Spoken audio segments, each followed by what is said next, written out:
वालेकुम, मैं हूं कलीमुल्ला। आज हम बात करेंगे तुर्की में बच्चों के खेलों का सामान का बिजनेस कैसे किया जा सकता है। इसका क्या तरीकाकार है। हमारे साथ हैं अली अकबर साहब। अस्सलाम वालेकुम सर, क्या हाल है। वालेकुम अस्सलाम कलीमुल्लाह। मैं ठीक हूँ, आपका क्या हाल है? अल्हम्दुलिल्लाह सर, मैं ठीक हूँ। सर आप हमें बताएं कि अगर कोई हमारा भाई तुर्की में बच्चों के खेलों के सामान का बिजनेस करना चाहता है जी तो जी। इसका क्या तरीकाकार है, इसका क्या पोटेंशियल है। जी कलीमुल्लाह, बहुत अच्छा टॉपिक है। बहुत शुक्रिया सर। आप जब देखते हैं कि टर्की एक मुस्लिम कंट्री है, और उसके साथ साथ जब हम देखते हैं कि टर्की में जो शरह पैदाइश है वो तकरीबन 3.5 के अराउंड चल रही है, और इसके साथ साथ बच्चे जो है वो टर्की में मुस्लिम कंट्री होने की वजह से तमाम मुसलमान मुल्कों में बच्चे जो हैं वो नई जनरेशन आप ये देखते हैं कि वो उसका ग्रोथ रेट भी पॉपुलेशन का वो ज़्यादा है। तो इस वजह से ऐसे किसी भी कंट्री में अगर आप बच्चों के खेलों का सामान का बिजनेस करते हैं तो वो बहुत ज़्यादा जो है इफ़ेक्टिव होता है, क्योंकि बच्चे जो है हर घर को बहुत ज़्यादा अजीज़ होते हैं।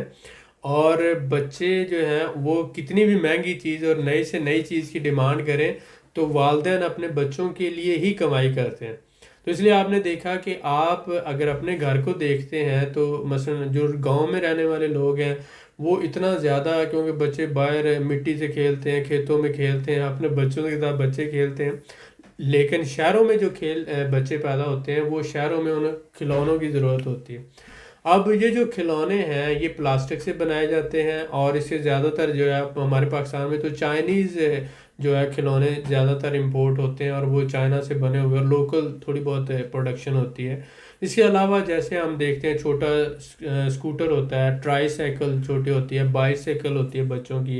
इसके अलावा डॉल्स होती हैं बच्चों की, और साथ ही साथ हम देखते हैं कि बच्चों के छोटे वेपन होते हैं, मसलन प्लास्टिक से बनी हुई गन्ने वगैरह होती हैं, वाटर जैकेट्स होती हैं, इसी तरह पपीज़ वगैरह होते हैं। और ये सारी जो चीज़ें हैं, डॉल्स हैं, गन्स हैं, जो स्कूटर हैं, या फिर बच्चों के जो दूसरे खिलौने हैं, ये सारी प्लास्टिक की बनी हुई होती हैं। और प्लास्टिक इंडस्ट्री जो है टर्की के अंदर बहुत ज़्यादा इस्टेब्लिश इंडस्ट्री है।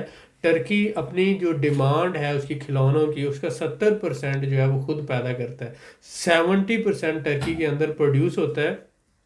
बाकी जो है 30% वो पूरी दुनिया से इंपोर्ट करता है, जैसे जर्मनी से भी वो करता है, उसके साथ साथ जो है वो चाइना से भी इंपोर्ट करता है।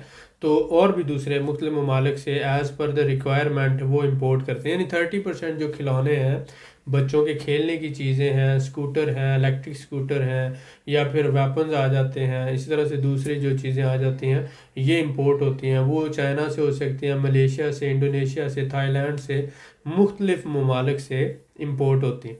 तो अब आप ये देखें कि ये जो खिलौने हैं ये ऑनलाइन भी सेल होते हैं, रिटेल भी होते हैं, और होलसेल भी होती है।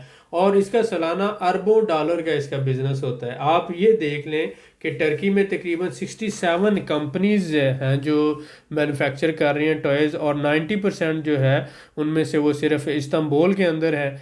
और ये जो प्लास्टिक इंडस्ट्री जो है टर्की की तकरीबन 9 मिलियन टन के करीब है।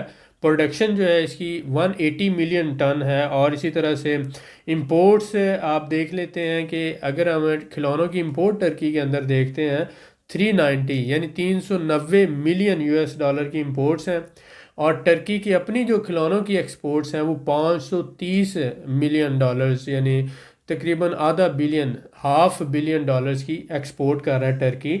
और इसमें सालाना 12% से जो है वो इंक्रीज़ हो रहा है टर्की के अंदर। तो जब ये आप सारी चीज़ें देखते हैं तो आप ये समझते हैं कि ये एक ऐसा बिजनेस है जो कंटिन्यूसली यानी 12% के हिसाब से एनुअली ग्रो कर रहा है। 30% टर्की में इंपोर्ट होते हैं, 70% अपनी वो डिमांड का खुद प्रोड्यूस करता है। और इसके साथ साथ मिलियंस ऑफ डॉलर्स का ये बिजनेस है। और बच्चे जो है वो अल्लाह का शुक्र है, टर्की मुस्लिम कंट्री होने की वजह से पॉपुलेशन ग्रोथ उसका रेट जो है वो पॉजिटिव में जा रहा है, नेगेटिव में नहीं जा रहा। और ये एक ऐसी चीज़ है जिसकी डिमांड हर साल बढ़ रही है। दूसरी बात ये कि प्राइस है, आप जब ये खिलौनों की बात करते हैं तो डिपेंडिंग अपॉन इसमें बहुत ज़्यादा, अगर आप कोई भी चीज़ इंपोर्ट करते हैं और उसको फिर होलसेल करते हैं, रिटेल करते हैं, तो इसमें जो होता है प्रॉफिट मार्जिन वो बहुत ज़्यादा होता है।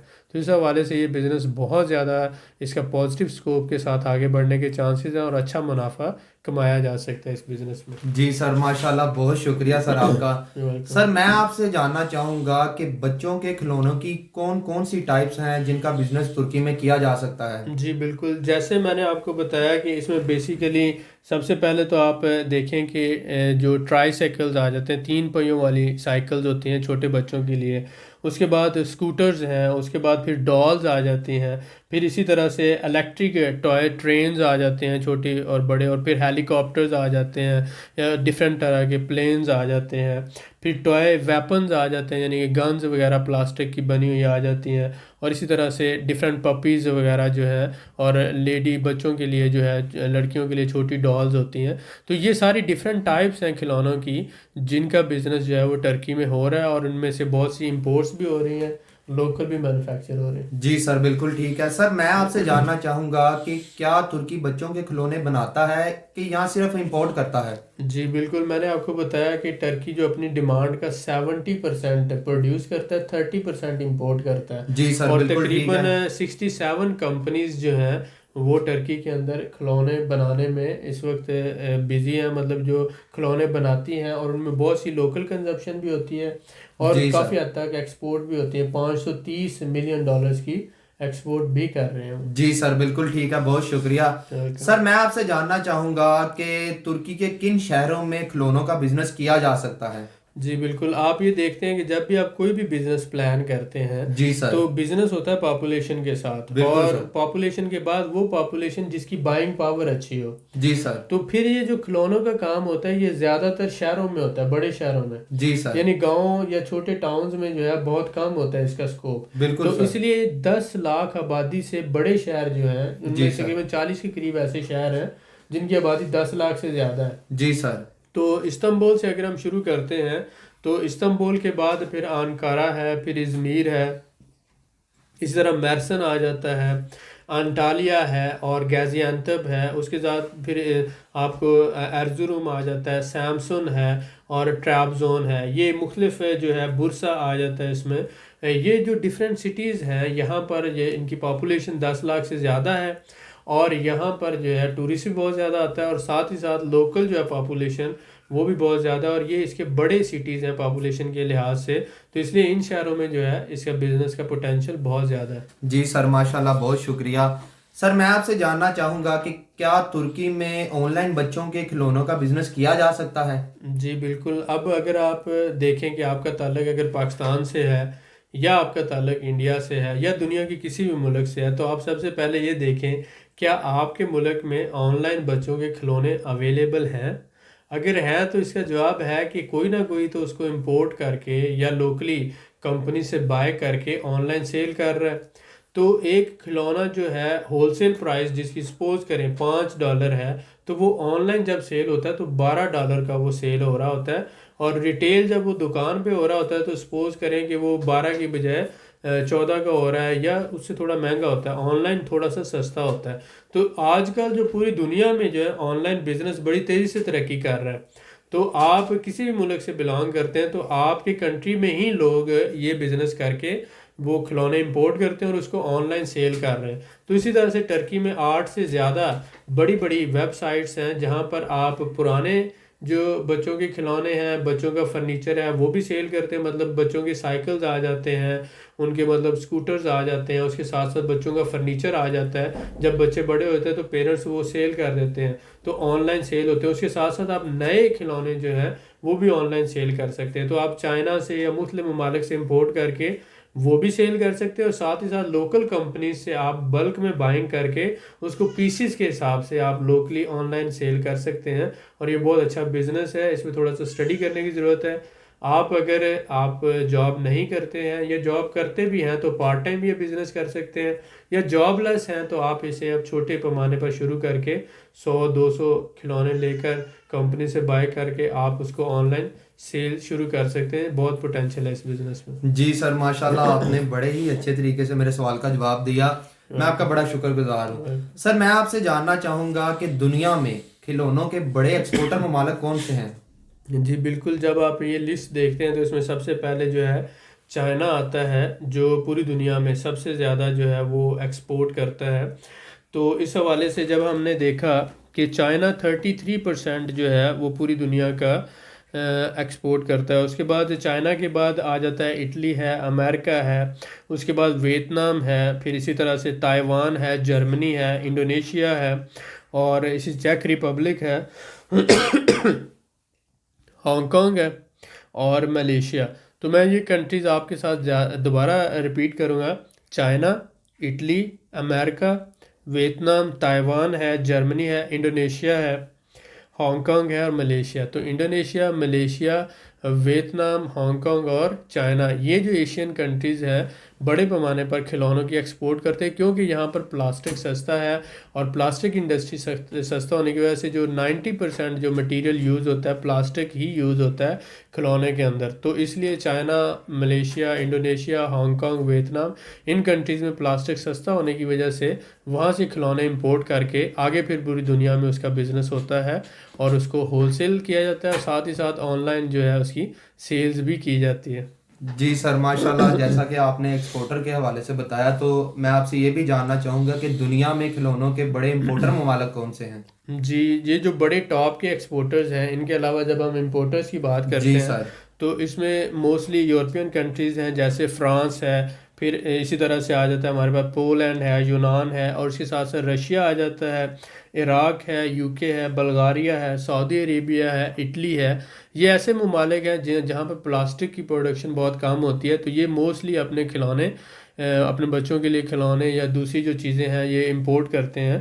तो इसमें फ्रांस, इराक, पोलैंड, यूनान, Russia, UK, Bulgaria, Saudi Arabia, Italy और टर्की, ये ममालिक हैं जो मोस्टली खिलौने इंपोर्ट करते हैं। जी सर, माशाल्लाह, बहुत शुक्रिया।